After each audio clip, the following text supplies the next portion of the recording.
Hi, and welcome to tonight's Action Coaching Club live coaching call. It's Lou Dallow. Nice to be here with you. April 4th today, and today was going to be a training call, but we had a couple of things that were left over from last week that I wanted to catch up on. I didn't have a chance to follow up during the week, so I thought we'd do it now. Excuse me. You can see I still have this nagging cough. I'll try to hit the mute button so you don't have to experience that too much. But anyway, let's dig right in. So we're going to get into the questions tonight. Anything that's going to help you move your business along. And of course, we like to work on traffic, lead or list building, selling products, or creating and marketing your product, your programs. Excuse me, I still have this frog in my throat, it seems. So we're going to do first come, first serve tonight, round robin until we run out of questions or we run out of time.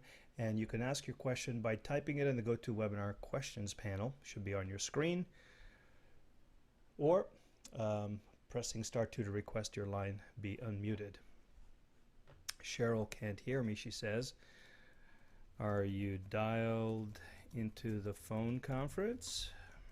Let me ask her that.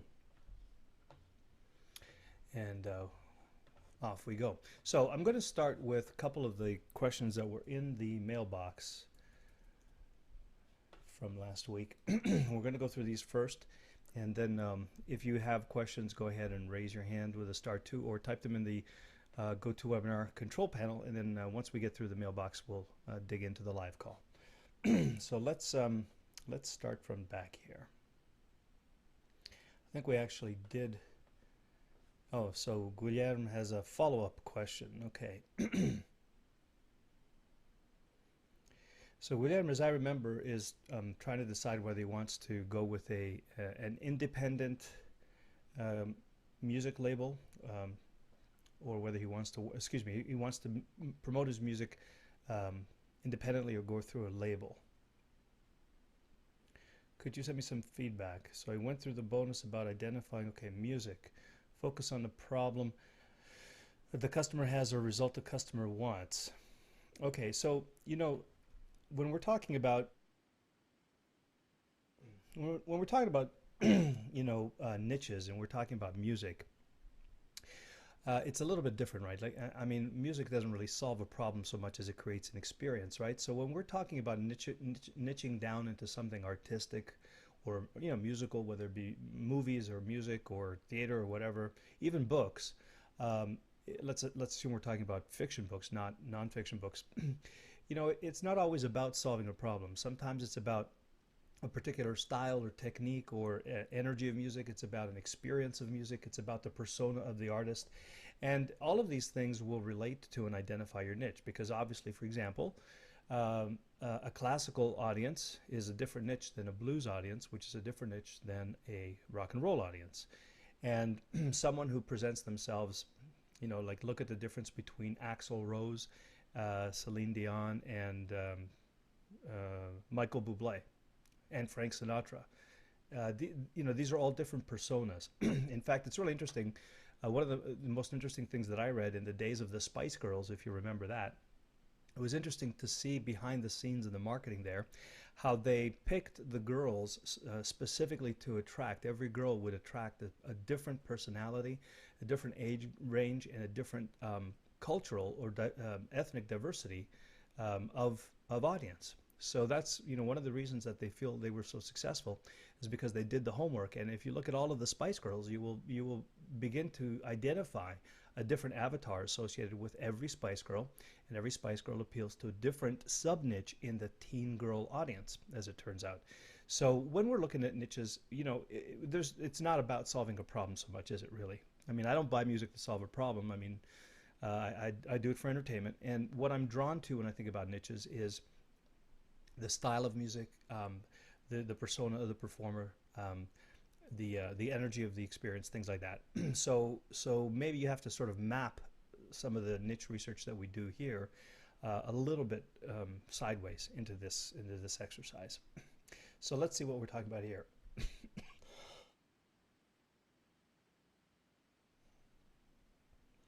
They need a new, cool, underground, independent, experimental music, and the biggest frustration is that the music they like isn't available everywhere, especially TV and radio. Okay, so this is pretty good. This is a pretty good way of identifying. So what we're looking at is, so here's the avatar, right? This is the niche of the music. I'm not sure what underground and alternative really means, but I get, I get the idea. I think we probably want to narrow that down a little bit, but basically it's an alternative and experimental music. Now that's an interesting, wide conceptual area that I'd like to really know more about. However, we can see that this is not going to be mainstream pop, and so it's not going to be, record label Britney Spears kind of thing. It's going to be a little bit more experimental, avant-garde, and as William says, alternative. And the biggest frustration is that the music they like isn't available everywhere, especially on TV and radio. Uh, and it's hard to find real, original, talented bands. Everything is the same. No one is really original and good. And they don't want to be left out. They want to be as informed as possible about cool new music. They want to belong to a tribe. Okay, I'm not sure what I feel as a music fan. Okay, so I'm not sure if you're helping musicians to promote their music or you're asking about how to reach your audience yet. Maybe that'll come later. So let's see. As I said, I had a lot more, like music brings them an emotional joy.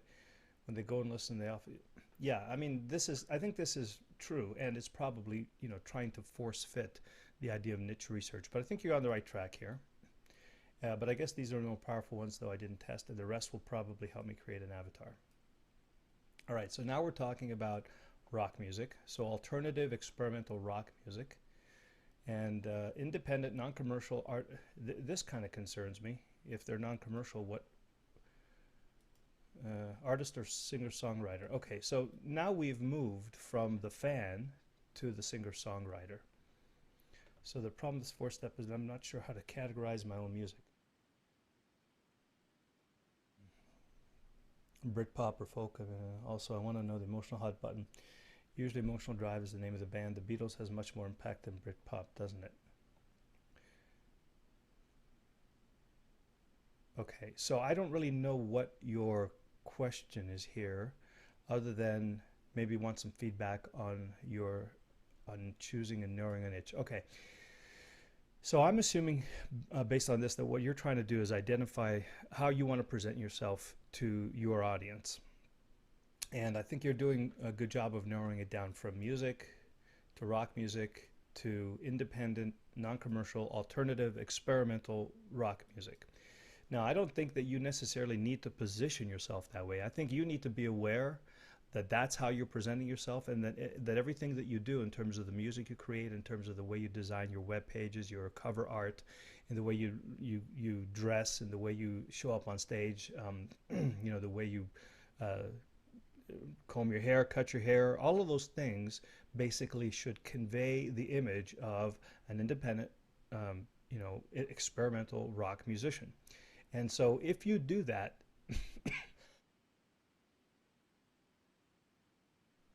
and if you put your music out there, where these kind of people are looking for this kind of music, and so this may mean you're not going to be on TV, may mean that you're not going to be on every radio station. However, you can be on internet radio, you can be on underground radio, you can start your own radio station, and there's a lot of ways to get your music out initially through the internet. And of course, there are also alternative stations, but you're going to have to dig those out, and you're going to find that there are going to be some stations that are going to be in the mood or be comfortable with playing the kind of music that you play. So I don't think you need to go right out and you don't have to necessarily name this in your marketing, but you should be aware of it. If the avatar that you're reaching is someone who appreciates independent, experimental, alternative rock music, then just what I would say is you've done a really good job of identifying that that's who you are and where you want to be. Now what you have to do is find out where are the people listening to this kind of music before. So what other bands are really popular that play the same genre of music, or maybe have the same kind of presentation on their cover art and in their band structure and so on, and are those areas that you could try to play or show up in, so that you have an audience that's already predisposed to the kind of music that you play. And then sure, if of course the name will have a lot to do with it, right? I mean, because if you call yourself Guillermo and the Two Tones, I think people are going to expect a pop soul band. If you call yourself Guillermo and the the Axe Murderers, you might be a little closer to that side. I'm not saying obviously that's not what you want to say, but you know what I mean. You want to be the other side of mainstream, is what I'm saying, with your name as well. So and maybe there's something in your audience. There's a symbol. There's a um, there's something iconic that you can relate to and connect your name and your image to. That would probably convey the kind of artist that you are. Okay, so I think you're doing really well, actually. I think that you don't necessarily have to use these words like wonderful, soft, heavy, grooving, genius, and so on. You will find that the radio stations you want to play on, and the band and the locations that you want to play, like the venues, they're going to define that for you. They're going to tell you. The promoters will tell you this is the kind of audience that we want to attract, and they'll tell you if you're a good fit for that audience. So I think you're on the right track. Now what I'd like you to do is just start putting your stuff out there and start designing your cover art, choosing your colors, getting a name, thinking about the way you present yourself, in terms of fashion, in terms of visual presentation, haircut, and so on, so that it connects with and resonates with the audience. You should look as much like one of them as possible, except a little bit more, successful version of them, if you will. And by successful, I don't mean like you need to look like you drive a yacht, like you own a yacht. I mean like you're really the epitome of that avatar. So you think about Kurt Cobain, for example. He was the most successful version of his avatar. If you look at his persona and who he was the ultimate embodiment of what everyone in his audience felt they were, everyone who they thought they were, right? So, and he didn't come out and say, "Oh, I play grunge music." Everybody else said it was grunge music, but he just went out there and he was just a grunge artist. His haircut was grungy, his clothes were grungy, the sounds and the textures of his music were grungy. Everybody kind of knew if you're looking for grunge music, that was a place to find it. Okay, so I would encourage you to now do the same, because it sounds like you've got a pretty good idea of who you are and how you want to show up. Now just be congruent in your presentation and in your music. Okay, so my feedback to you is that you've done a great job of narrowing it down. Now, go out and test it, and find people who are listening to this kind of music and play for as many of these audiences as possible, as quickly as possible. Okay, Thomas.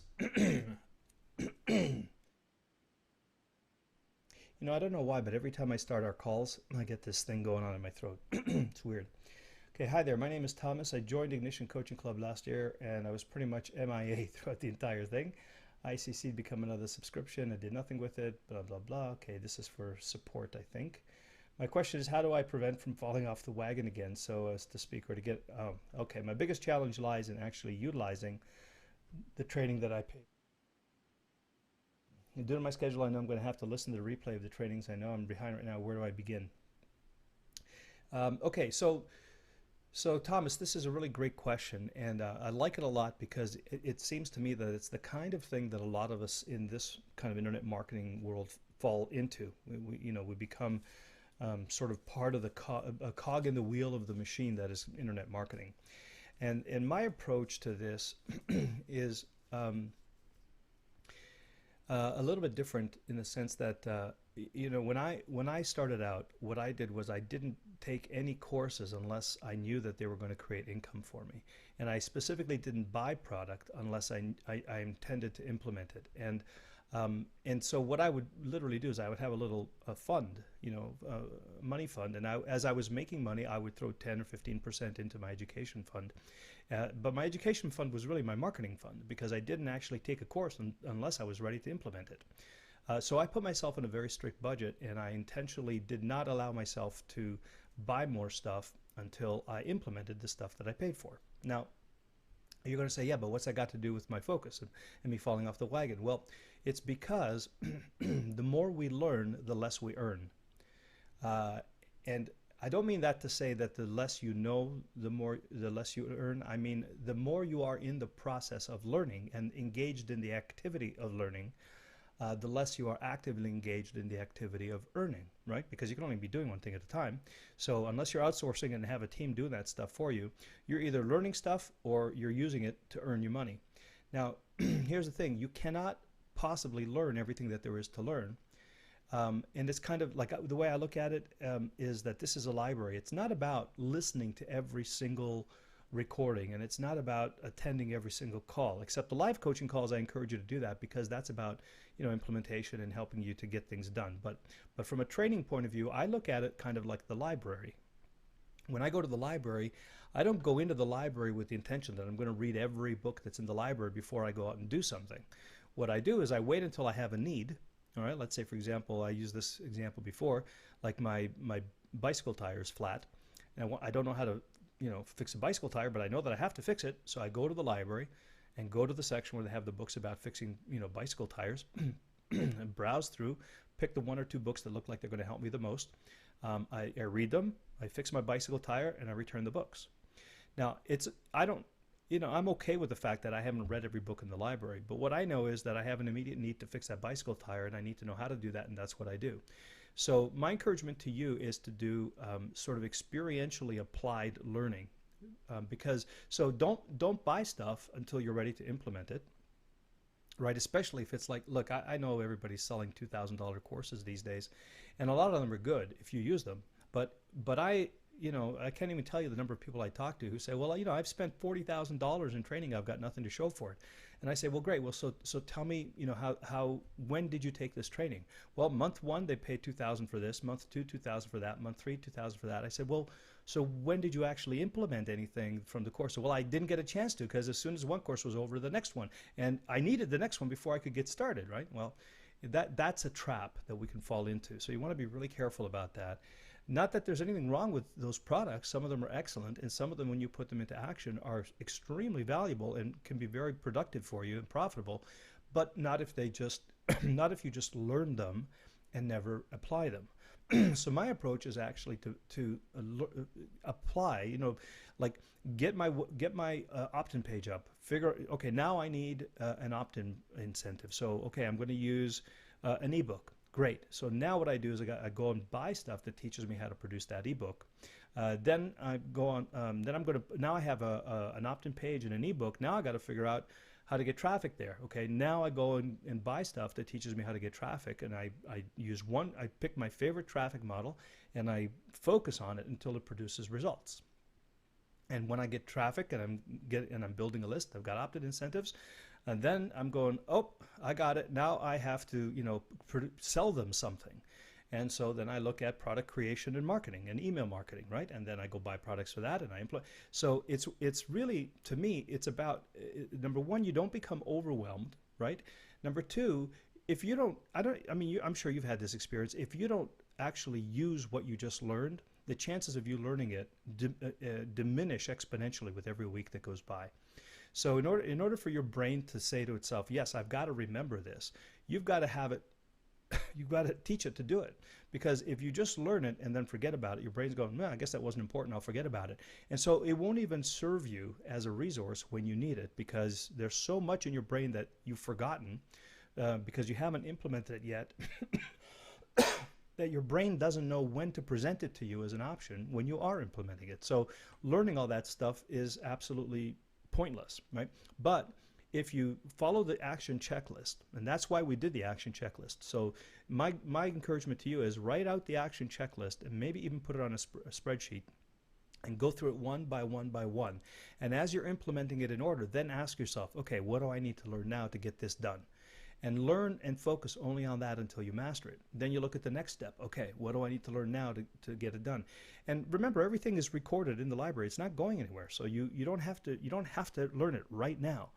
And just know that it's there, and know that when you need it, the best way to learn it and really master it and have it serve you for a long, long time is if you can learn it and apply it, learn it and apply it. And when I say apply it, I don't mean apply it doesn't work and you give up. I mean you apply it until it works, and then you move on. Okay, so that helps with what you're talking about. So falling off the wagon, in my experience, is that you spend too much time learning and not enough time applying, and you're learning too many different things. And so what happens is there's so many options and so many alternatives, none of which you've tried, that it gets impossible to choose one and take action. That the abundance of choices is actually contrary to your productivity. It hinders your productivity. The fewer the choices, the more focused you are, the more implementation oriented you are, the better your productivity. So your job here to get back on the wagon and not fall off is to get rid of the choices, take them all off the table, and only put on the table the things you need to learn that you're ready to implement because you're following the action checklist. And if you do that, I think that you'll find it would be tremendously helpful. And the other encouragement I would suggest is the one that I call 1 year, 1 system, 1 guru. And this is, to me, made the biggest difference in my business. And I think Armand Morin told me this. I'm not sure. It might have been Armand or Alex when I was coaching with them. And the idea is, you know, Frank Kern does things one way. Eben does things another way. Mike Filsaime does things another way. Jeff Johnson does things another way. Jeff Walker does things another way. Now, they all do it differently, and they're all successful. But they all do it the way that they do it. They don't do it all like the other guy does it. They have their own system, their own process, their own way of marketing, their own choice of products, their own focus on the niche, you know, their own way of emailing. This is very specific to them. And the systems that they teach, by definition, are going to be sometimes complementary, sometimes conflicting. You know, I mean, you get the old thing about you put 10 gurus in a room, ask them a question, you're going to get 10 different opinions. And you know, if you implement the system that they're implementing, then in that context, their recommendation is correct. But if you take their advice and put it in the context of another guru, another system, it can actually be quite detrimental.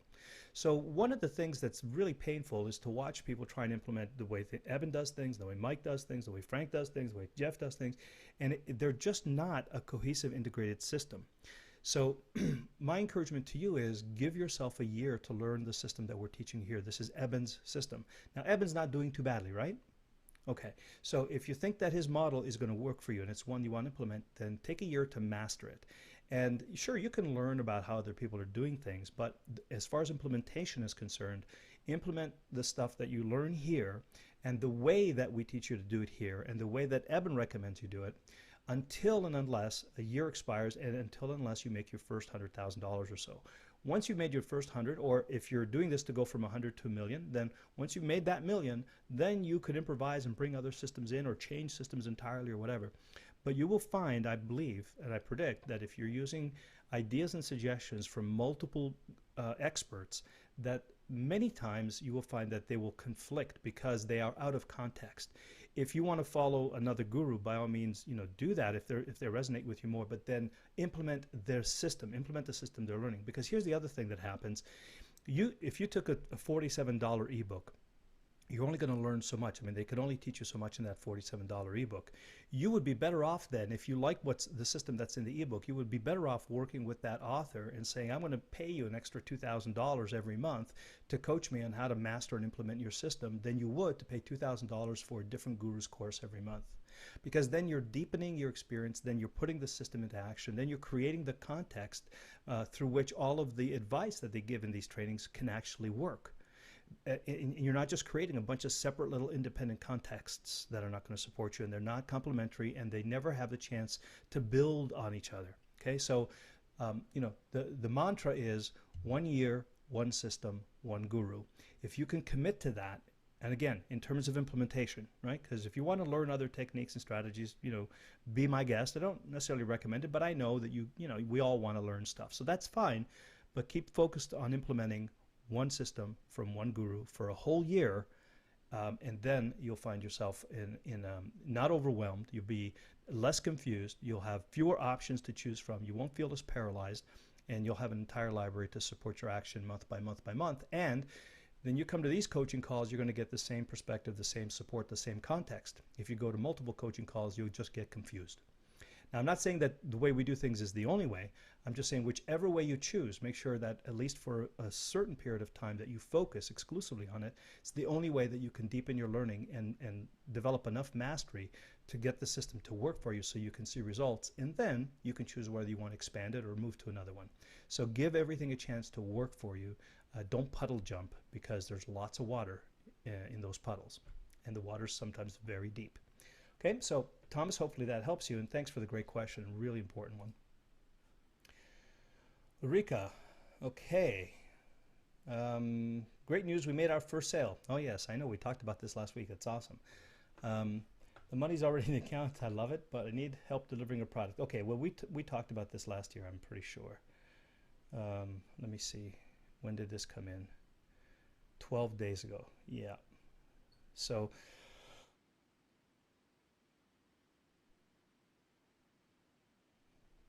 yeah, we didn't go into the specific details here, though. Let me just see here what you're saying. Can I offer such okay, the money's in account. I need help delivering the product, the home studies course in 6 videos on P4, 8 to 26 minutes. Can I offer such big sizes for download, or should the course be delivered in DVD? You can offer them for download, but probably not all at once.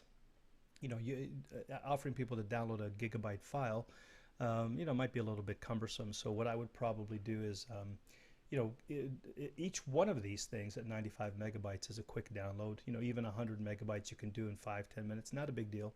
But if you tie someone's computer up for, a gigabyte worth of, and again, it depends on the download, the download, what's the word I'm looking for? The bandwidth that they have available. But what I usually do is just break them up into the individual pieces. And if you did that, it wouldn't be too bad at all. And people can then download one at a time and watch it, and download the next one and watch it, and so on. But yeah, absolutely, you can provide. You don't need to send DVDs. You can do it digitally. If we zip all the 6 files together, becomes, yeah, I don't think I would do that. I would probably make them 6 little individual zip files. It's just a little bit easier. The other thing is, because not everybody uses a download accelerator. They just use the standard browser download. So if they're halfway through and then there's a glitch in the internet, or they get disconnected or something, then they've got to start all over again to download the whole thing. So I would, again, not make each of the 6 videos its own zip file, and that would be probably okay. What about AS3? I guess that means Amazon S3. I noticed that uploading there takes a long time, and maybe that's normal. Well, uploading is probably your connection, not Amazon. Even on my computer here, I have there's about a 10 times difference between the upload speed and the download speed. And the reason for this is because most people don't spend a lot of time uploading files, and so the service providers give you less bandwidth on the upload so they can keep it available for the download, which is 80 to 90% of what people do. So you will always find that your upload speed is much slower than your download time. It's usually your ISP, not Amazon. And the download will be fine. Amazon is not going to be it's not going to be your bottleneck, so don't worry about that. Although uploading is so simple, I failed at uploading video 3 times, and it took hours. The other did okay. Yeah, I don't have any problems that way, and so you probably need somebody to work through that with you. You might want to check into your own internet connection. There may be something going on there, because there's nothing that should happen here. The other thing you might want to try to do is I don't know what you're using to upload to Amazon, but you could try Bucket Explorer, I think, which is I think you're on Windows, so Amazon Bucket Explorer. Okay. I think this is like $39 or something, but it's a great it's a great tool for working with Amazon. Now, if you're on the Mac, I don't think they have anything quite ready yet, but if you're on a PC, this should work for you. And I would recommend you at least try it. Look, it's 30-day trial. Try it out. Oh, Linux for Mac. That's interesting. I'm gonna have to try that. Looks like they got a Mac version too. And then the other thing is, the one that I use is the Firefox plugin for Amazon S3. So you might want to just check into that. Set up my buckets. I know we talked about that. And okay. All right, so I think we covered that. And I know you're on the call live here, so we'll get to you live, but I'm going to finish my mailbag first. Laura says, I've been working on researching keywords for my blog, and so far I've come up with 26. I know I should have between 50 and 100. I did this by going into Google, external keyword tool. While on the phone call from 310, you mentioned to also go into Market Samurai, then to Samurai Dojo. Is this where I would put some of these same keywords and see if they're the good ones to use? Yeah, the dojo is actually the training. It teaches you how to use Market Samurai, the Market Samurai software.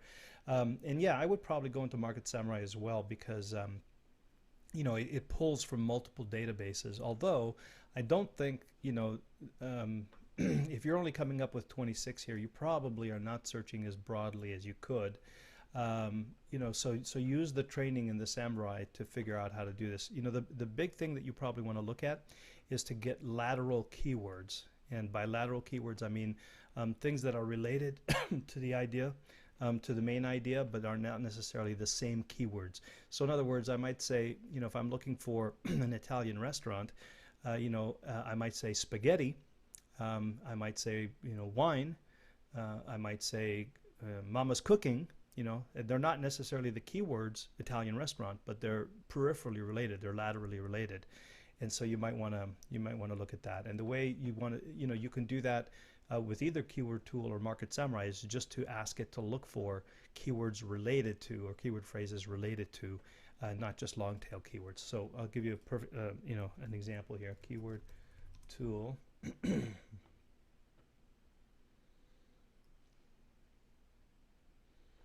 So let's say, and actually, let's look and see what Google says about your site. Options for elderly.com, I think is where it was, right? Yeah. Oh gosh, let me see if I get this correct here. NDHESTINBRESS, comma. Let's see. Yeah.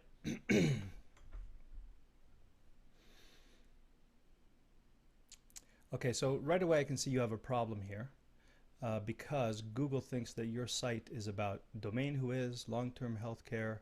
Oh, well, maybe in your case, health insurance coverage is related. I don't know if the salary ICSW is related, but you have a little bit of a problem here. It thinks that your site's related to who is. So you may want to just double check that you've got everything that you want there. So you've got .com and who is as related to your site for some reason. So there might be something you need to clear up there. You want to talk to your provider about that.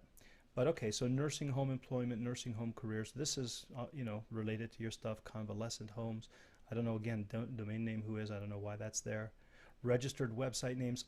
Yeah, so I think you need you got to clean up a little bit what's going on your site because of that. And I don't know what ICSW is, whether it's related to what you're doing or not. But okay, so let's have a look here, and you can say nursing, home employment, careers. Name what would be. Okay, so let's assume that convalescent homes was one of the terms that you determined was one of your 26 keywords. So if you click on convalescent homes, you're going to see a whole bunch of. If you scroll to the bottom of that, you're going to see a whole bunch of long tail keywords. So you got convalescent homes review, assisted living, all of these things, right? So that's one level of research that you could expand. So you've got, let me just, if I copy these and I go back into Google Keywords and I put them here. Did I get them all? No, I didn't get them all. Oops. All right, well, you get the idea. What you want to do is, for some reason, I'm not copying all of these over. Let me try something else. There we go.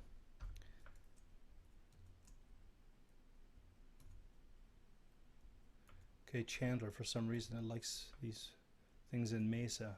So this is one way you can expand, right, by looking geographically. So Southwest, Chandler, Mesa. And so then what you would do is you would take those phrases and put them into the keywords area here. So what did we said it was convalescent homes. Okay. And I'm going to say convalescent homes. And if you click only show ideas closely related to my search terms, what you're going to find is long tail keywords. Okay, so let's just see what that means. Right, what you'll notice is that all of these things have the phrase convalescent homes in them. Okay, and that's if you click this link. But if you don't click this link, what will happen is you're going to be presented with some lateral options, right? Nursing homes, home nursing, assisted living, senior living. See, now these are much more trafficked than convalescent homes as well. And you're going to see all sorts of keywords here. Retirement home, assisted living facilities, rest home, nursing home jobs. And then what you could do, right, so you find the ones that are most relevant to you, okay? And then what you could do is you could choose one that has the most traffic. Like let's say, for example, you decided assisted living was a phrase. Okay, so by the way, how many keywords have you got here? So these are 1 to 50. There's 100 keywords in here already. So that's already 100. Now what you could do is go up here and type in this new phrase, assisted living, and search laterally for phrases related to that. And you've got all of these other keywords. Living assisted, senior living, senior housing, retirement homes. And then what you'll do is go through each of these and find out which ones are related to your market and choose them. Okay, and then you just keep doing that for as long as you find results. So what else do we have here? There's a lot of assisted living here. So there's senior living. Okay, so there's 300,000. So then I would say that's an interesting one. Let me go up and take a look at senior living. Okay, so these are all of the lateral phrases: independent living, retirement communities. See, I've got hundreds and hundreds of choices, and I don't know if they're all necessarily relevant to yours, but assuming that they were, I've already come up with hundreds of options. And I may even say, well, what are the long tail variants of this that I may want to optimize or bid on? Now, let's say I found the senior living was a good one, so I'm going to ask for long tail variations. Okay, now I've got all of these now I've got great geographical keywords that I could focus on, and there's another 100 of these that I could now choose and figure out if I had something that was geographically, maybe I want to focus on communities in Florida. I can. If I want to go to Texas, I can. California, Arizona. Okay, and you just keep doing this. You could do this ad infinitum. Now, I'm just picking the ones that have the most traffic. Of course, what you want to do is you want to filter this through a relevancy issue as well, right? You don't want to pick just the words that I happen to be picking only on the basis of traffic. You also want to make sure that they're relevant to your niche. But if you do this procedure where you let Google give you a bunch of words and download them like into a spreadsheet or something, take the ones that are relevant to you, copy and paste them into here, and then run the search again. Download them, take the new ones that are relevant, copy and search them in here. Go through 4 or 5 iterations of that, and you should have hundreds of keywords. And then for each one that is the most traffic and the most relevant, then you would do the long tail lateral keywords. And you can have and every long tail lateral keyword is a different ad word or different campaign, different ad group in your AdWords campaign, and you're good to go. You should have 20, 30 campaigns if you want, each with 20 to 50 words in them. And if you're using them for SEO, then you're going to take that list, put it into Market Samurai, put it through the SEO filters, and find out the ones that you have the best chance for competing on SEO. Okay, so try that process, and I bet you'll come up with many, many more than 26 keywords, especially in your niche.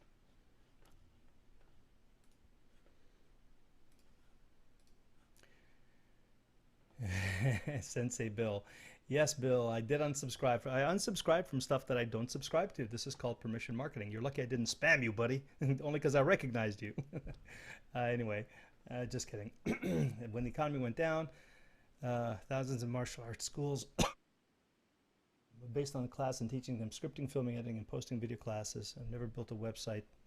Haven't done much marketing. Critique the Light Warrior. Okay, I'm going to save that because I want to take some time to critique that, Bill. So I'll come back to it because I also know you're on the line. Then we can go live. Aleem. Okay, so Aleem, I don't know if you're on the line, and if you are, I want to talk to you about this a little bit later. If you want to raise your hand now, that'd be really great. But here's my sense of your question. It seems to me that you're struggling to get your message out and getting people to take your offer up in volume. And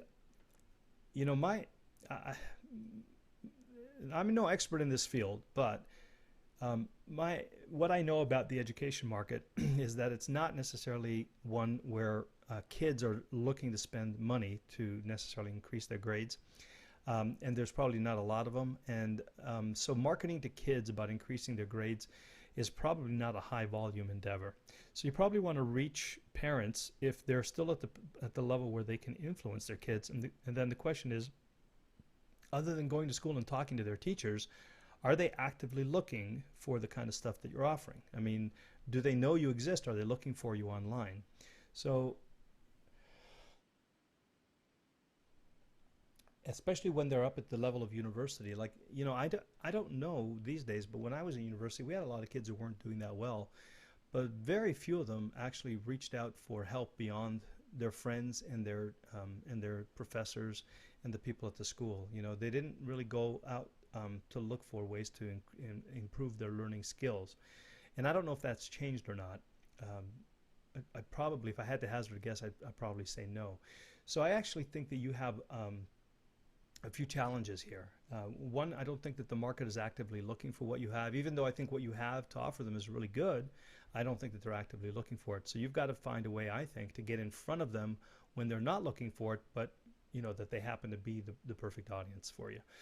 So I think I mentioned to you this idea of talking to James Malinchak and going to speak to universities and colleges, especially at the first year level, because that's a new wave of students every year that you can get in front of and teach them how to how to excel in school, and in the process get them enrolled in your program. In fact, you could probably work a deal with the university, maybe one of these No Child Left Behind things, to increase their scores, to have to have a university or a college where all of the kids are coming through with flying colors, because anyone who has any kind of learning disability or needs some extra support that way is getting it through you. So if it were me, I probably wouldn't be looking online. I wouldn't be bidding on advertising words.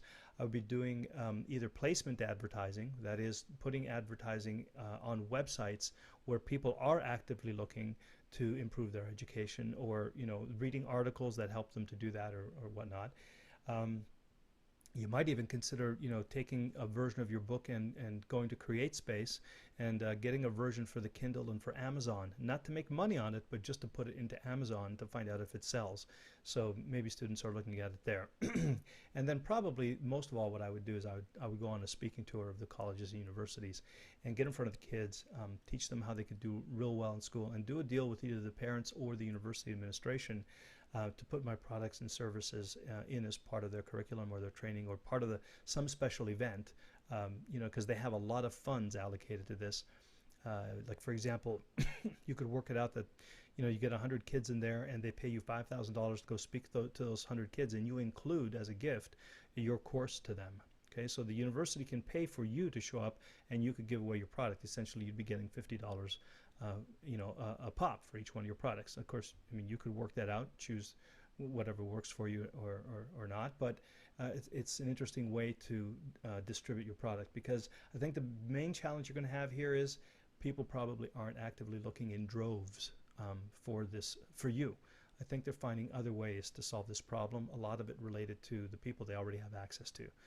Parents, school tutors, professors, training advisors, guidance counselors, things like that.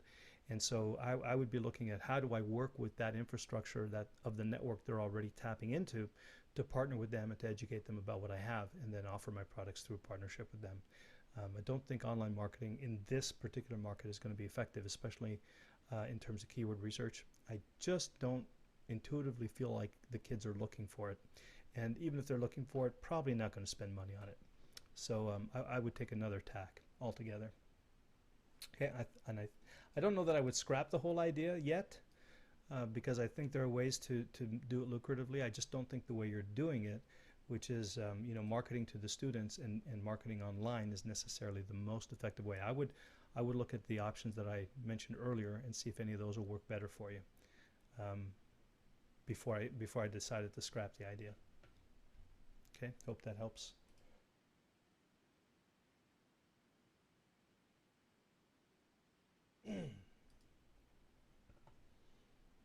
Okay, Jeff. Oh, yes, we talked about this. I'm in discussion and have a question about your advice. Can I call you? Yes, we talked about this already, so we're okay. Rika, sales mini site. Can you help me to understand how to best set up my download? Okay, we did that last week, as I recall. And if we didn't, you can ask me when I open your line later, Ulrika. Mitchell, I speak with you so much, I feel like we're becoming real buddies. I agree, Mitchell. Where and well will quick launch call you did be up in the members area? That is up now. I guess it was overlooked, but it should be up now. And oh yeah, and this we covered last week as well. Okay, we're good. Marriott says, I'd like to update the WordPress version, therefore I need to make a backup. Okay, that was in last week's call as well.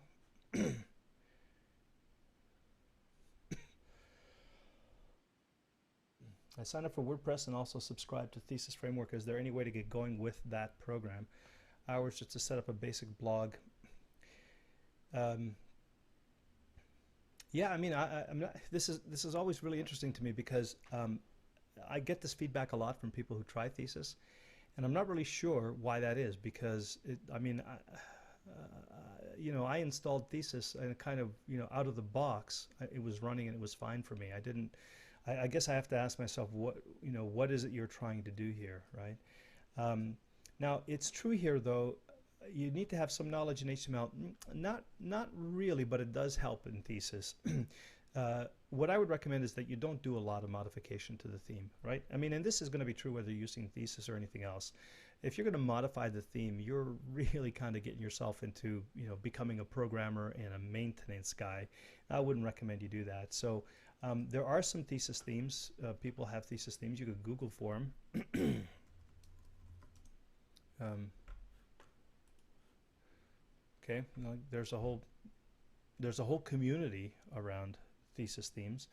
Uh, if you haven't already, go into here's making the thesis themes awesome. I mean, there's tons of great stuff. What I did was I just went into the support forum, and there's a bunch of tutorials on a couple of different things about getting started and getting your site up and running quickly. And then the people who write those in the support forum for thesis actually are thesis designers that you could probably hire for a few $100s to do what it's taking you, weeks and hours and days to do. So my approach would be don't become a thesis programmer. There's a certain amount that you could do from the control panel. You can configure options and you can change headers and fonts and all that kind of stuff, and that you could do through the thesis panel. But if you're going to really change the look and feel of thesis, which again I don't recommend, but if you are going to do that, the way that I would do it is to look into the support area for thesis and read some of the articles there, and they do have here, see this, need a designer. So first of all, here's the thesis, DIYthemes.com/thesis. Here's all the tutorials. Okay, I like the ones in the community tutorials. They were really good. The video tutorials, and then if those aren't enough and you need to really make a lot of changes, click on need a designer, and just go through. And I mean, these are all thesis theme experts who will be able to do for you in an hour or two what it will take you days or weeks to do. You have much better things to do with your time than twiddle with your theme. Pay somebody to do that, or go through the tutorials, learn how to use it, and then just do the basic tweaks. Don't go whole hog. If you're going to start doing major tweaks, click the need a designer and get yourself a quote. That would be my recommendation to you. Okay, and easy, maybe thesis maybe not easy. There's a bit of a learning curve, but once you learn it, it becomes pretty easy after that. As long as you stick with the configuration options. If you find yourself writing PHP code or doing CSS or HTML, you've gone too far. Get a designer. That would be my recommendation, Joe. Oh yeah, and this, Anthony, I wanted to show you this because I opted into your list last week when we were talking, and what I noticed that is when I confirmed my opt-in, it takes me back to the opt-in page, which I don't think you want to do. I think you probably, when they finish confirming, rather than to bring them back to the opt-in page, you should take them to the download page for their free gift, or however that is that you've got it set up. Okay, so just I just happened to notice that was a little link error there. You might want to check into. Okay. Ulrika, feedback on your ongoing sales process. Okay, so I'll do that when I open your line. And Anthony, this is, okay, that's your first email that comes back. Okay, so we've gone through the mailbag. Here's the URL. Okay, great. And Carol says, I'm working with a networking marketing company. Okay, this just came in at the early part of this call, so I'm going to hold that off. I wanted to get caught up on the calls that we didn't get to before. So now we're caught up there, and now I'm going to go live with Ulrika. Hello. Hello there. Nice to hear you. Thank you. Nice to talk with you too. I'm going on mute every once in a while, so if you hear a little bit of silence, don't worry, you haven't lost me. I'm just coughing. Oh, good. So out of the questions that you have here, what's the most important one for you to get Well, the some? most important one is about the sales process. this sales process is more or less, I have figured it out. There's going to be obviously some, what do you call it, launch sales, but most of the sales to the beginning here, we are selling ongoing. That's the way Nicole wants to do it right now, and people are very kind of, when they come and want to buy, they want it quick. So I just wanted to run by you how I have it set it up and see if you think it's okay. Mm-hmm. And let me use my phone. It's ringing here. It's been a crazy day here. If you go to the blog, I have. What's the URL again? I sent it to you. That's the. Oh, okay. The one you sent me. That's the second email with the Ulrika /2. You get the URL there. On my homepage, I have a video talking about the home study course. It's the second video, and underneath I have a link saying if you want more information, click here, and they go to a page where I explain to them a little bit. This is the blue link there, and they go to a page and where they can sign up and get on my list. And once they're on that list, I send them to the sales funnel. Now, I have an opt-in incentive also on the first day on the home page, and the opt-in incentive, they get onto my list, and from that list, my first autoresponder is welcoming them and encouraging them to engage and go to see my videos on Dailymotion and YouTube and so on and so forth, and also in that autoresponder, I say if with the book and so on, all of your questions haven't been answered and you haven't found what you need, go to solutions page. Then they have a link to in that autoresponder message to click on such and such link and get more information. And then they get to the solutions page where they opt in again, get on my list so I can send them to the funnel. And I also have Wait. So they're already on your list after having opted in here, and then you're asking them to opt in again? Yes, because I want to know if they are really committed to knowing really more about the home study course, or if they're just browsers. So I'm actually asking them for a second opt-in. Yeah, I don't think I would do that. No? Mm-mm. Okay. No. I mean, if they've opted into your list at this point, I think they're about ready to see your sales letter. That's one level of opt-in you don't need, I don't think. I like the idea that you opt them in before you start, directing them to the sales letter. But really, at this point, now that they're on your list, it's probably, give them a little information, give them a little value add, and start bringing them to your sales letter directly at this point. Okay, all right. In that case, I would do like a series of autoresponders for a week or two, with like a little bit of a diagonal sort of sales process before I bring them to the funnel. Yeah, I mean, a week or two sounds like a lot to me. A lot? Okay. Yeah, well, let me put it this way. It's a lot to wait before you send them the first sales message. I think I would do, I think a week or two of messages is good, but I would probably move a sales message up earlier in the sequence. I wouldn't wait until 2 weeks before the first sales message goes out, because they could be actively looking for a solution right now, and if you wait 2 weeks before you tell them you have a solution, they may already have a solution by the time you invite them. So well, I'm only saying that because you're saying that I shouldn't I shouldn't send them to the sales funnel. So that's why I was confused. But well, here's what I recommend. Send them quickly to the sales funnel. Pardon me? Okay? My idea was to send them quickly to the sales funnel. Okay. Well, aren't they in the sales funnel when they opt in here?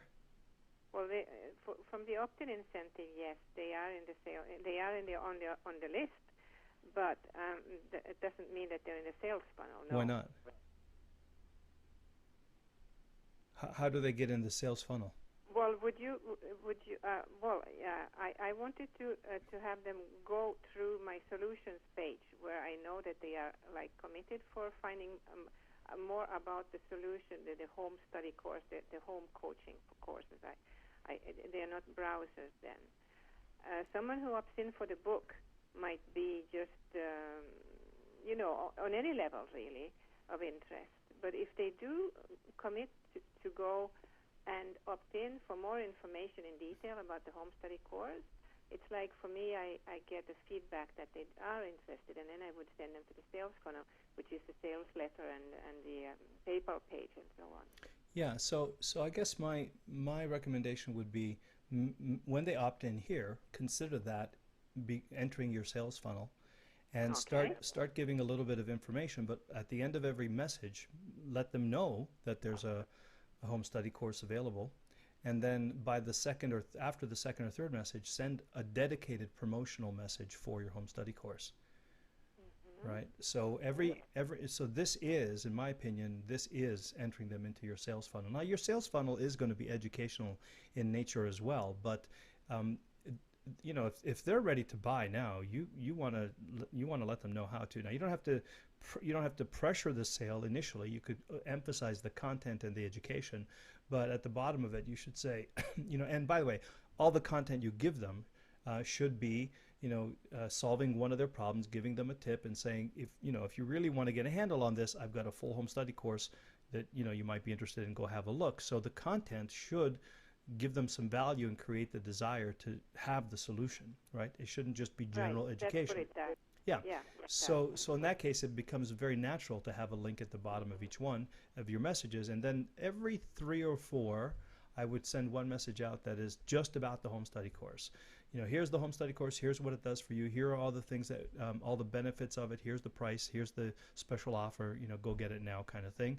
And then go back to the sequence of education for another 3 or 4. Then another promotional message, so that you don't want them to be surprised that they're getting promotional messages from you, but you also want to provide them valuable information as well.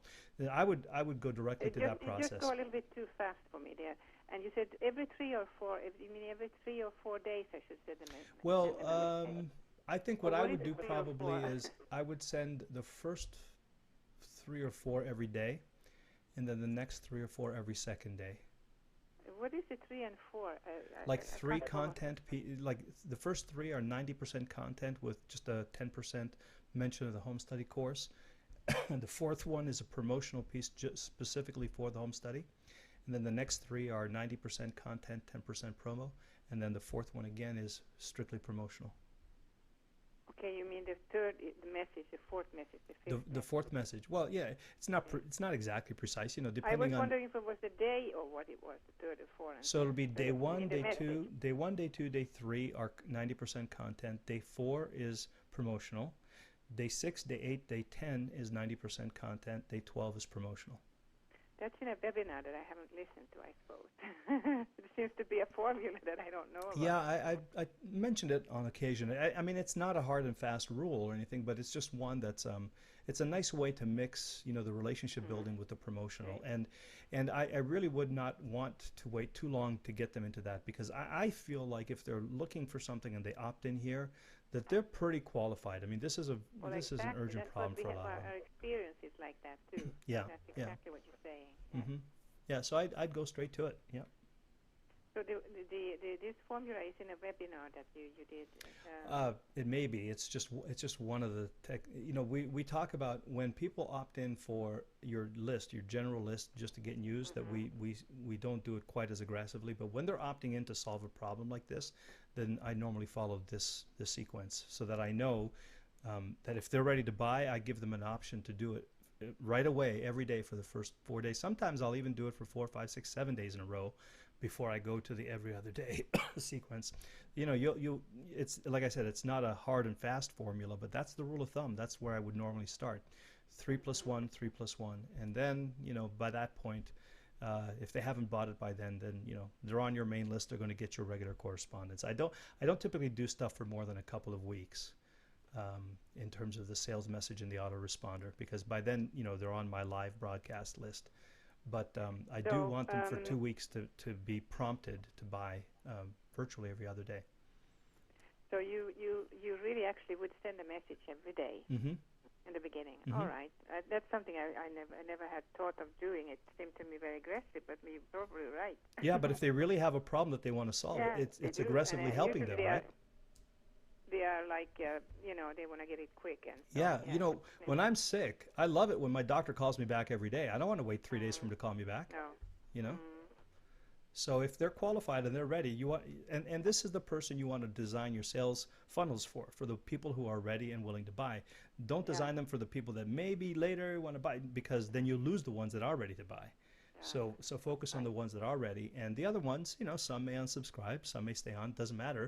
They weren't ready to buy anyway, so they're okay. They're okay. You want to make sure that you get the ones that are ready to buy to have a look at your offer. Okay, great. Very good advice. I hope you get the replay up quickly so I can re-listen to it. All right. Well, Uh, just write down 1, 2, 3, 4, 6, 8, 10, 12, okay. and 4 and 12 are your promotional messages. Mm-hmm. And then when the replay's up, you can revisit it again. All right. Okay.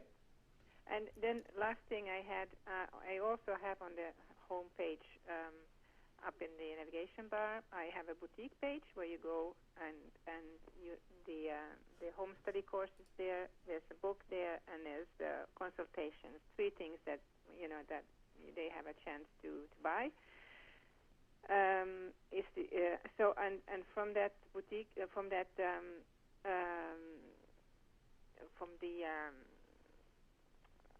on the boutique page where I talk about the home study course, there's a link to have more information, and then I would send them again to that same page where they can opt in and get into the sales funnel. So do you find that confusing, or is it okay to do it like that? You see in the bottom under solution, the column that it says solution on the left-hand side. Yeah, see, you brought me back to where I started. This is a little confusing. I think what I would recommend actually is why don't you just think about actually putting the action underneath here instead of linking them over.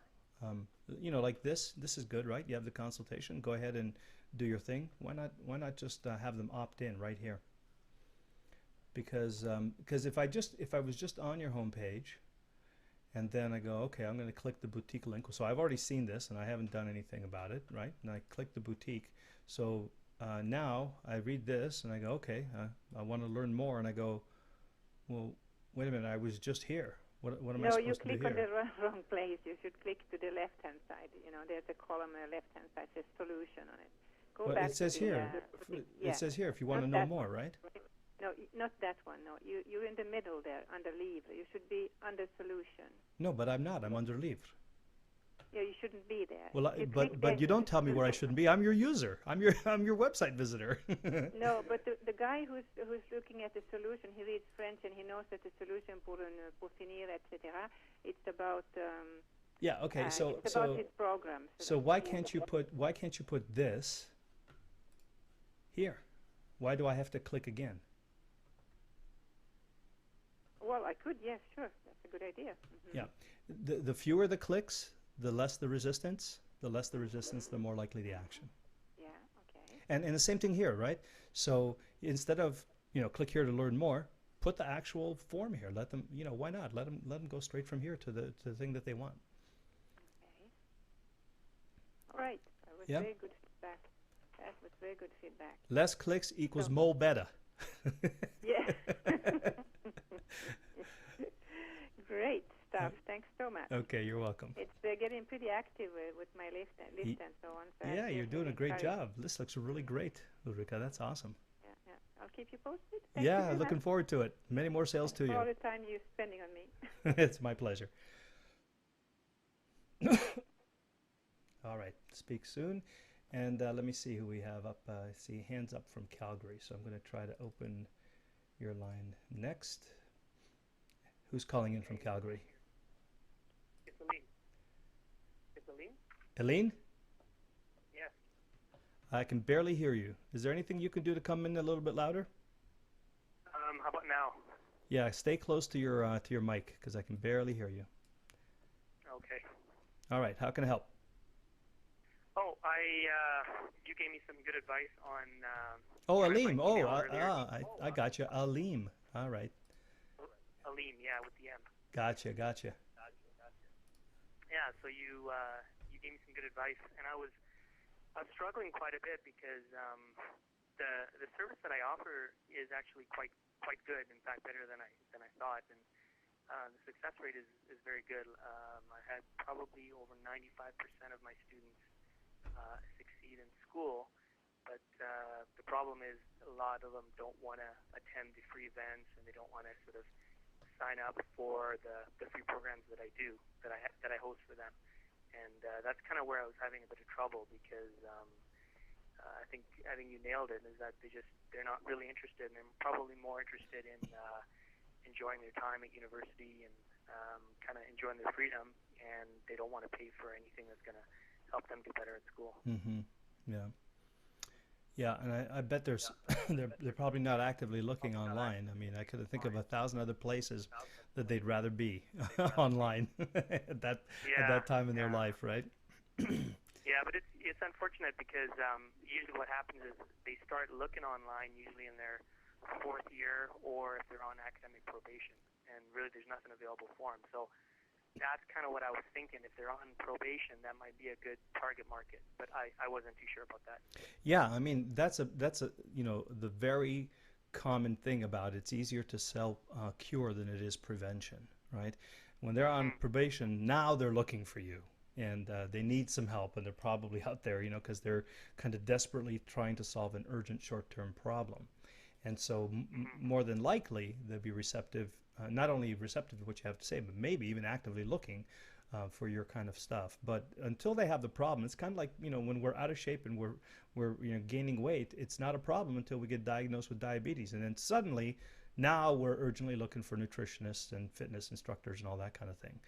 And so it Yeah. might be a little bit of this, prevention versus cure thing. Although, um, there's probably a group of kids that are kind of at risk, that you can catch early, but I don't think that they're going to be as aware of it as maybe their teachers and their professors and tutors and all those kinds of things may be aware of them. So I would probably look and say, who are the people who would be most aware of that need, and is there a way that I could reach them so that I could talk to 50 of these kids at a time, and is there a way that I could work with the institution or the organization to bring my products to them rather than require the kids to pay for it? Or maybe could I offer to send pamphlets out to the parents or something like that. I don't think the kids are going to be the ones that are necessarily looking for it, but I think if they get some support and guidance around them, especially when they're first starting to feel the pressure of not performing, that's an awful sensation when you know that you're headed towards academic probation. And by the way, some kids care and some kids don't, right? You know that. But Oh yeah, hang on a sec. but I would absolutely not give up on what you're doing yet, because number one, it's a great cause and there are kids who will, take advantage of it if you get in front of them. Number two, you are having tremendous success with the kids that you do bring in. So you've got, you're getting great results. Then now it's really just a question of reaching more kids. And I think there are ways to do it. I just don't think that, keyword research and that kind of stuff online is the way to do it. I would probably work more directly with, I love the idea. I don't know if you ever looked it up, but I love the idea of going to colleges and speaking at colleges and getting in front of those first year, second year kids. Every year there's a whole new wave of, bright new minds that you could influence. And if you could, I do recommend you look up James Malinchak, because he has a thing called, I don't know, College Speaking Secrets or something like this.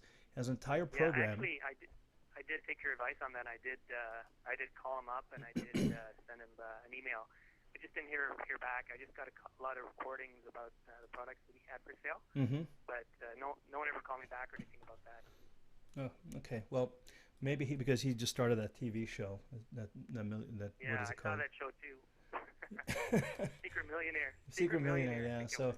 maybe he's a little bit Yeah. busy with that. He may not be doing that course. I don't know, but I'm sure he must have it recorded. So Hi, this is James there's Malinchak, James. featured on ABC's TV shows. Yeah, his focus right now is all about Secret Millionaire. But maybe he's got a recording of the event that you could buy, or the course, because I actually attended the course a couple years back. It's an excellent course, And there's all sorts of tips, for becoming part of that wave of speakers.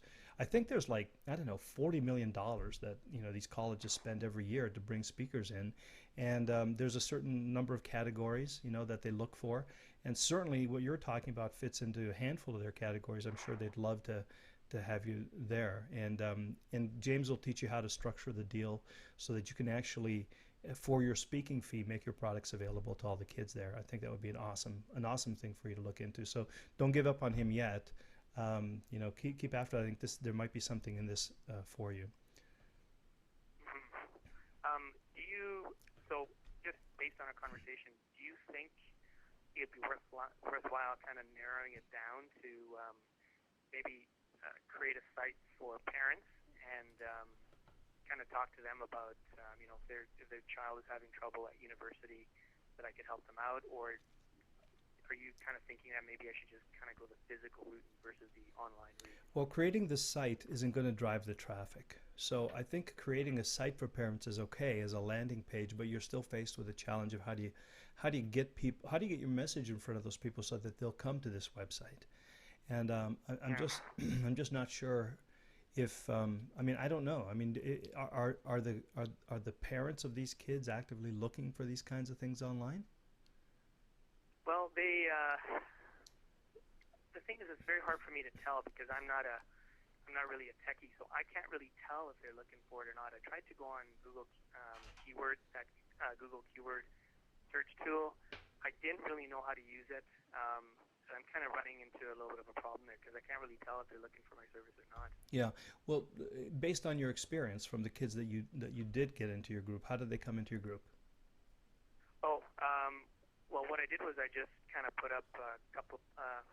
We have a club that was formed at the university, so a lot of the students that I did help, they created a club, and what they do is they get me to come and speak. But the problem is that very few students come to the club. Mm-hmm. And so we put up some posters, and we put up basically they can come in, they can learn how to ace their finals at no cost, and yet still no one shows up.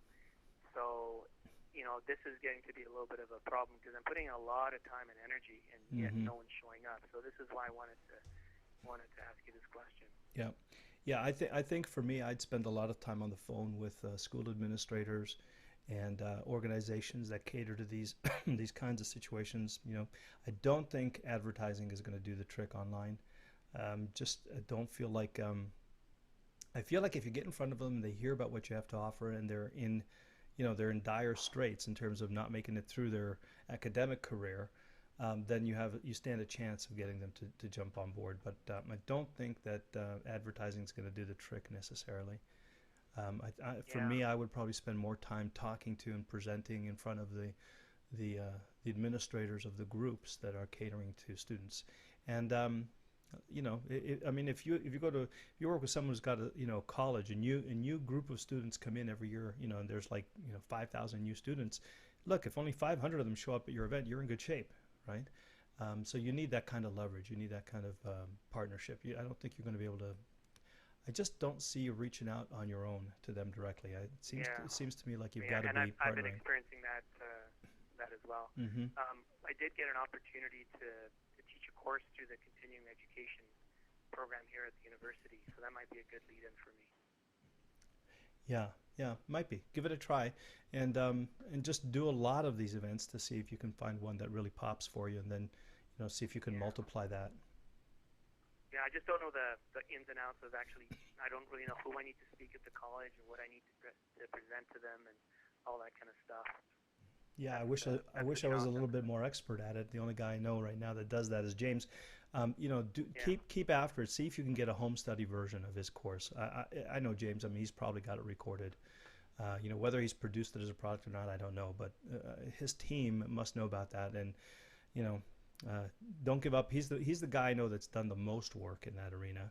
And even if he has a recorded version of the course, I would recommend you take it up. There's a couple of documents in there that has entire directories of people to call and contact as part of his training. Okay. That would be invaluable. Okay. Yep. All right. Good luck. I really much. hope you find a way to crack this code because I'd love for you to reach reach out Yeah, and bring it's a tough one. It's a tough one, but it works. So I'm gonna keep trying, see what happens. it works, and it's a noble cause, you know. So I hope that you'll find a way to crack this nut. Yeah, thank you very much. Okay, Liam, thank you.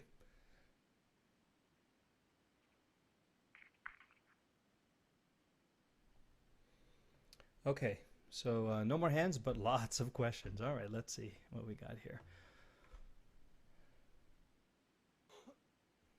And we got 15 minutes. All right, let's motor. Joe says, can you give me some ideas to do market research when I don't have a list of my own to survey?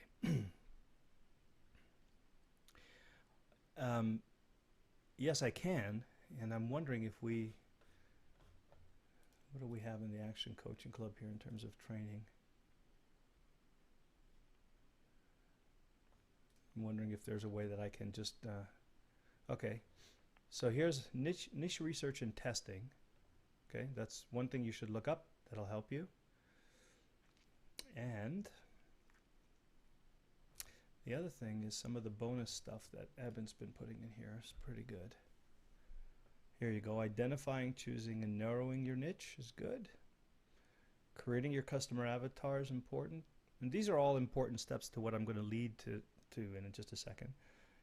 So all of this bonus training is going to be helpful for you. Okay, online lead generation. Right, and so go through the bonus sections here. These are really important and valuable. And then also in the training sessions, check out the calls that I did on, what were they again? Here, niche research and testing, how-to primer. Now, what I'm going to say is this, though. If you don't have your own list to survey, then get a list. Okay, this is everything that you're going to read and you're going to watch in this training is going to be designed to help you build a list. So you can do some market research, right? You can do some keyword analysis and keyword tools, but this is what I would sort of call indirect research.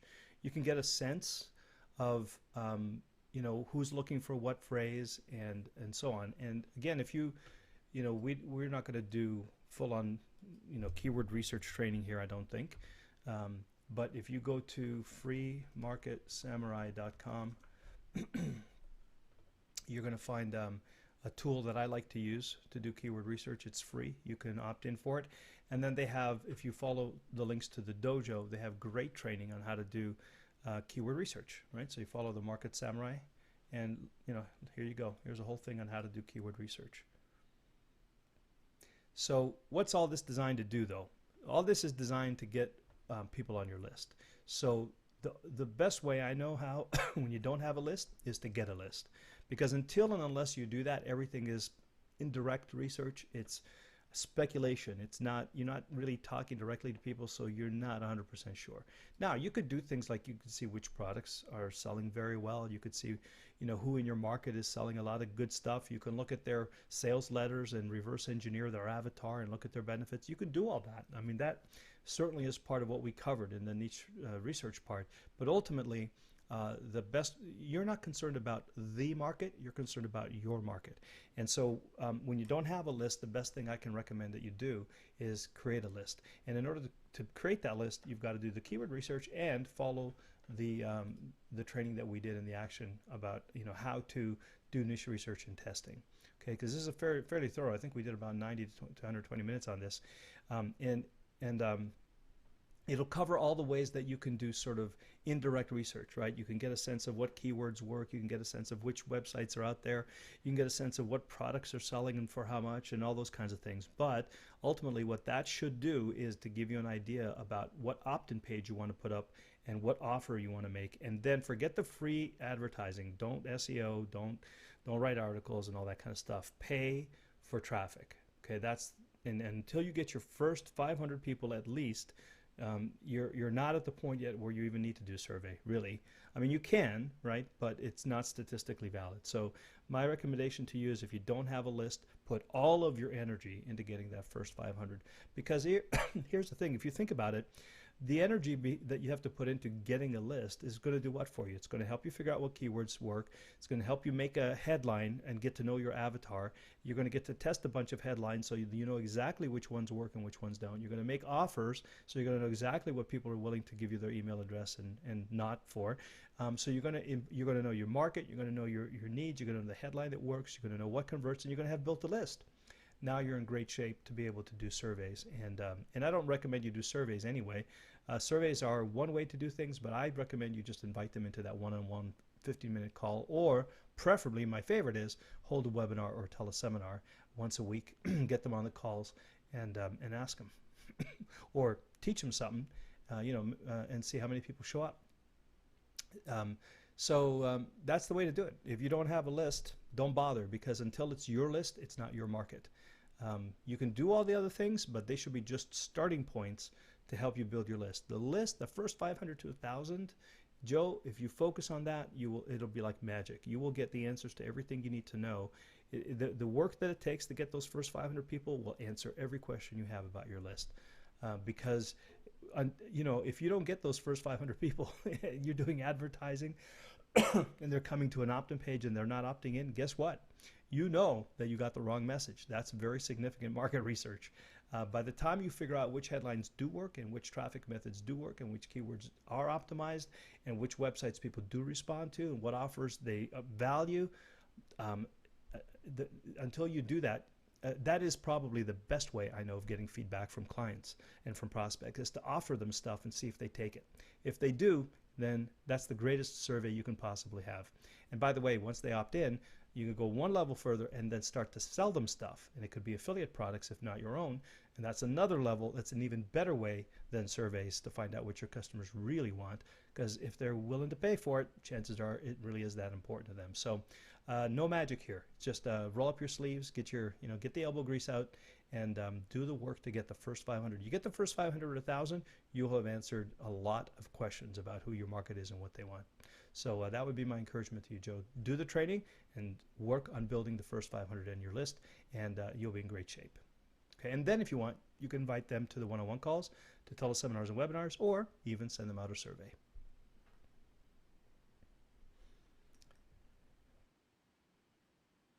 Carol, my networking marketing products are natural supplements that can help the body heal from a wide array of medical conditions. Can I plan a blog entry on Lyme disease, autoimmune, autism, etc. each?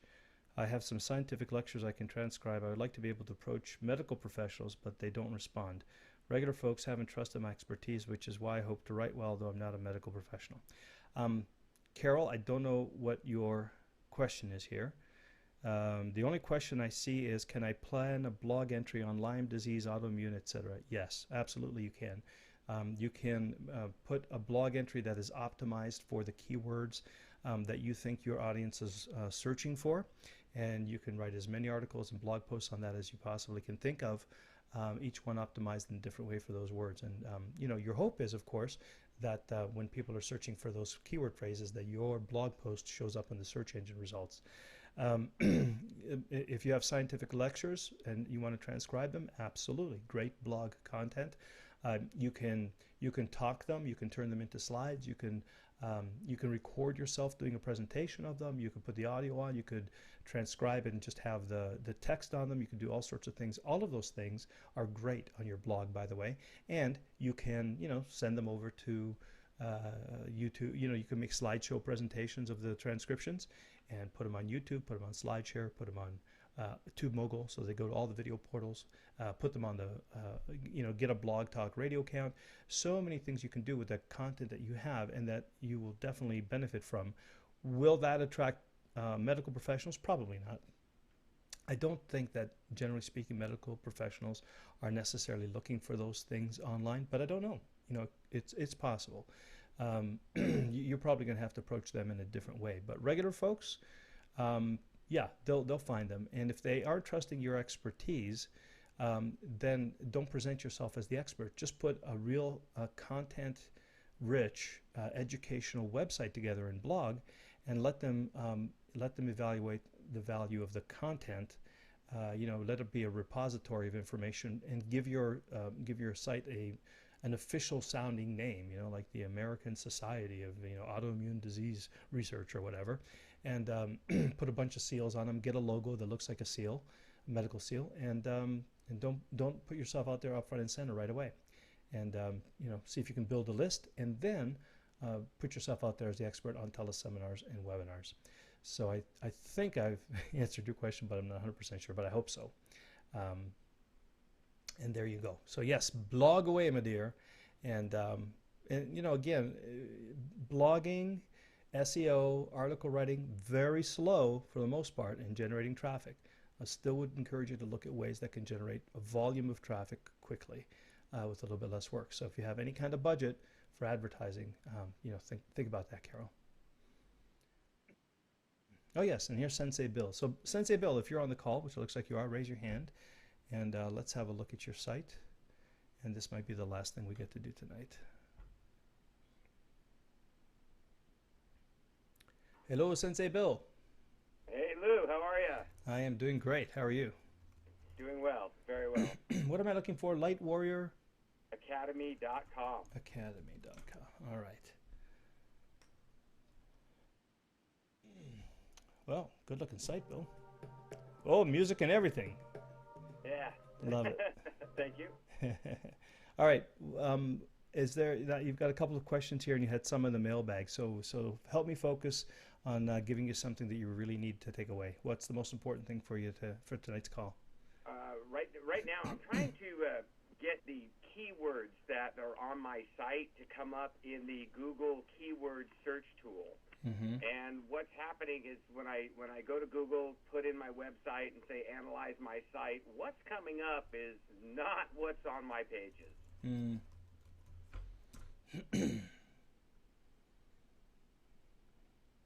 Are they like at all related, or are they totally not related? Well, what happened is I have some products that are for sale that I think were skewing the results. So I applied some, you'll see the HemiSync stuff there, which is a CD series that I sell, and there's a lot of different products, so I can see how it's skewed heavy to that. So I put in the meta tags of, robots, no follow, no index, and it's still coming up. And so I don't know how quite to get rid of that, because that's not at all what's on my pages. Well, I guess it is on your pages, but it's just not where you want the emphasis. Is that right? I mean, do you have those pages on your site? Yes. If you go to, go to the top of the site, you'll see a thing, a link that says training gear. Right next, training gear. And then way down at the bottom, go all the way to the bottom, you'll see a series of CDs there, and then those pages that you were just above where you're at now, if you go up just a hair. Oh yeah, there it is. You'll see some other pages. So is this the only place on your site that you talk about these? Yeah, if you go all the way to the bottom, go all the way to the bottom down there. Mm-hmm. I'm not seeing you all the way to the bottom. Okay, so there's those two links at the bottom where it says Gateway Experience Series and then the Free Flow Meditation, Relaxation, Sleep. Mm-hmm. If you click on those will take you to some pages that have those CD products on them. Mm-hmm.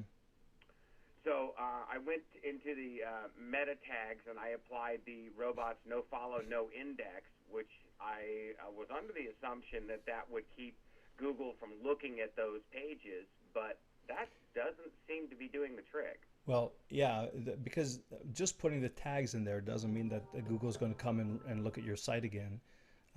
You have to get those, you got to get that to Google. You can't just put it on your website. So when you want to make a change like that, you probably want to submit your site again to Google.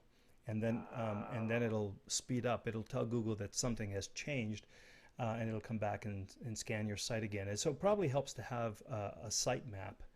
If you can generate a site map and then send the site map to Google, then it'll traverse and find the pages that you want it to. But just making the change on the site isn't going to not going to tell Google that you've made any changes until it comes back and the robot comes back and scans your site again. probably won't notice that you've changed anything. And you know, there's nobody knows when they'll come back around, especially if you. This doesn't look like it's something that changes regularly like a blog. This looks more like a static site, right? It is. I do have a blog, which you're right. The site itself does not change a lot other than So adding curriculum. So probably the best thing you could do here is just go ahead and create a sitemap and optimize the sitemap so that you're telling Google where to find stuff, and then submit your sitemap, and you should see that improve a little bit. Okay, so the keyword tool doesn't work in real time then, is what you're saying? The Google keyword tool? Yeah. No, well, I don't know that this is necessarily a real-time thing. I would doubt that it is a real-time thing, but it's you know, it's not too far off. But that has nothing to do with what's on your site. I mean, again, the only thing that makes a difference. Let me put it this way: if you got your site, if you made a change to your site and then immediately got Google to know about that change, then you would probably see this change sooner.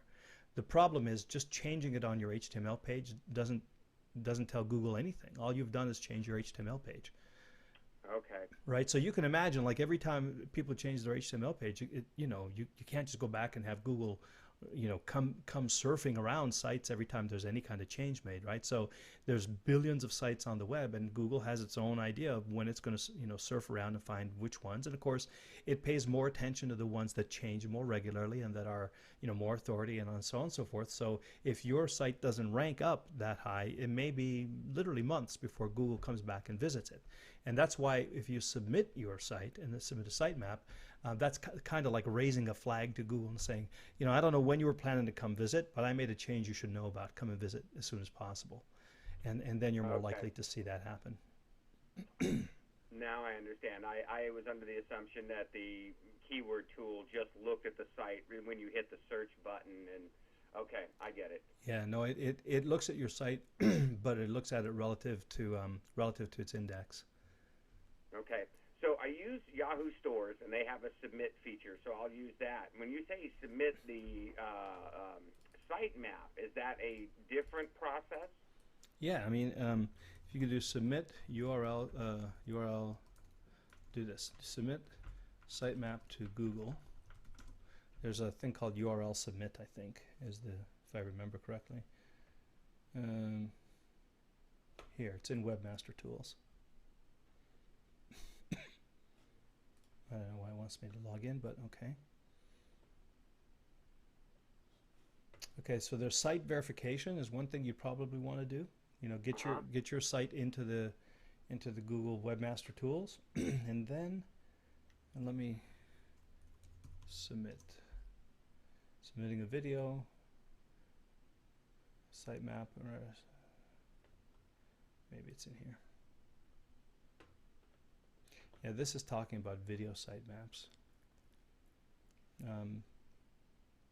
Okay, so here's a third-party sitemap tools. You probably want to look at that. That'll help you to create the sitemap in the first place.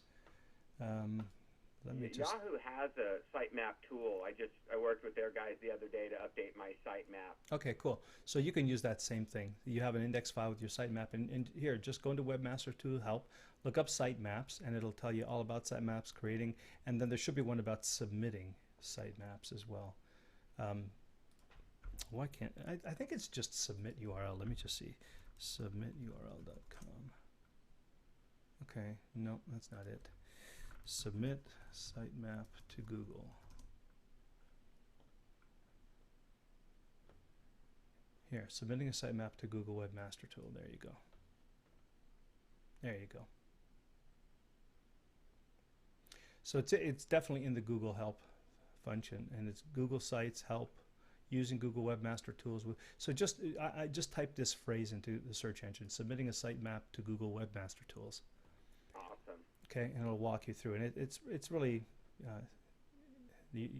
really easy. I'm trying to figure out where there's a real direct. There's just one link. You just go there, and then you type in your URL, and it's pretty much done. Okay, but here's the step-by-step for you anyway. Awesome. I'll do it tonight. Mm-hmm. Yeah, and if you can, the other thing that you'll want to do, like before you submit it, have a look at the sitemap and see, you know, where it's pointing Google to look, because that'll tell you what Google's going to index, and therefore what it's going to think your site is mostly all about. You may find that you don't have enough links going to your home page, or you don't have enough like if this is well, this isn't even a link. So you may find you need to put more links or more content to offset the content that you have, because relatively speaking, maybe that is your most trafficked and your most indexed site, the one about the CDs. So if that's the case, you're naturally going to it's going to seem more relevant to the search engines. But it looks like you've got a lot of stuff here, so I think there's a lot of opportunity. Try the sitemap thing and let me know how it works. And then, but make sure you go through the sitemap and you look at all the pages. Make sure that all of these other pages that you've got other information related to things other than the CDs are actually linked, so that they're in the sitemap, because it's possible that none of these things are linked. You may not do you have, for example, do you have a page on kickboxing? Do you have a page on energy massage? Do you have a page on Reiki? If you go to the online curriculum, go up to the top bar. Okay. It says online, there it is, yeah, you got it. Okay. The white ones are ones that are live and working. Blue is coming soon. Okay. Yeah, but are these your keywords? Yes. Okay, so you want to make these links. You want to hyperlink your keyword, right? You don't want to optimize the phrase online curriculum. You want to optimize the phrase chakra breathing or energy massage. So you want these to become live links to a page that when I click on this chakra breathing page, it should come to a page whose title is chakra breathing and whose content should be about chakra breathing. And then that's going to tell Google that your site is about chakra breathing. It's going to emphasize that. As opposed to doing it through the online curriculum page, or both? I do both. The online curriculum will take people here, and so here, for example, you don't have all of them, but I guess some of them are not ready. But you want to make sure that wherever possible, the live links are actually keyword-rich live links. Like you should, for example, see some indication from Google over time that Shaolin Stretching 1 would be relevant to your site if there's any keywords related to that. I don't know that there are, maybe not. But then when I click here on Shaolin Stretching, okay, see, you say stretching. Why don't you put Shaolin Stretching here, right? Okay. So you could do a lot to counterbalance the emphasis that you're getting on your hemispheric CD things. But for sure, I really believe this. If your sitemap is good and you submit it, you should start to see immediate or relatively immediate improvements. Okay, I'll work on it tonight. Awesome. Yeah, good looking site though, Bill. I like the way it looks and feels. Let me go back to the home page. All right, would like to see Lightwork Academy. So who's coming here, Bill? Are these like martial arts students? Martial arts students, yes. People who want to study martial arts or get psychic training, energetic training, qigong, things like that. Mm-hmm. So what is like the most popular thing that they're coming here for, that they're looking to do? Stretching. Stretching? And the most popular DVDs so far have been stretching and circular breathing with a little bit of the kickboxing. Okay, great. So why don't you put on the main page here, before all of this, or even as a pop-up, give them a special video that shows them how stretching and circular breathing can help them improve their relaxation, their flexibility, their power, and so on, and then do a video series on that. And why don't you, instead of get a Warrior Academy newsletter, why don't you pop up something that says, you want to know how to stretch because it's going to improve your flexibility, your power, your peace of mind. You want to know how to do circular breathing so you can have stamina and endurance and so on. I'm going to show you my secret techniques for doing this in a way nobody else has taught you before, so that everything that you do in your martial arts is going to be heightened and improved. Opt in here for the video. Okay. Okay, and see if that helps your list building. Suggestion noted. All right, my friend? All right. Good. Great job. Thank you, and thanks for checking in. Thanks, Lou. Appreciate your help. All right. Bye-bye. Okay. Well, I am seeing about 50 questions here. We're not going to get through them. So what I'm going to do is I'm going to save these for Thursday. It looks like we need to keep coaching. So we're not going to do a training call this Thursday. I'm going to clear all your questions out, make sure that you've got everything you need to get going. I'm seeing, excuse me, I am seeing a number of questions about keyword research. So maybe our next training will be about keyword research. We'll see. Although I don't know how many of you I would recommend actually do Google campaigns at this point, but certainly is useful from an SEO optimization point of view, from an avatar awareness point of view. So I'm going to make a note, and maybe what our next training will be is discovering the keywords that are going to help you build your list and drive traffic, because I'm seeing lots of questions here about that.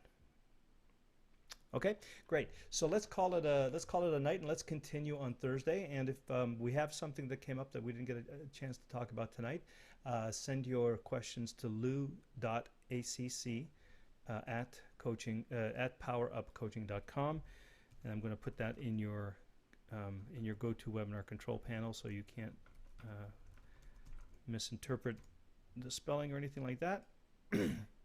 Okay, there's the email address. If you send to that email address, I'll collect them, and we'll run through as many as we can again on Thursday. Okay, so thanks again for being here. Because you're here, I get to do this work, which is fun and fulfilling. So thank you for allowing that for me. I look forward to connecting with you on Thursday. Till then, have a great week.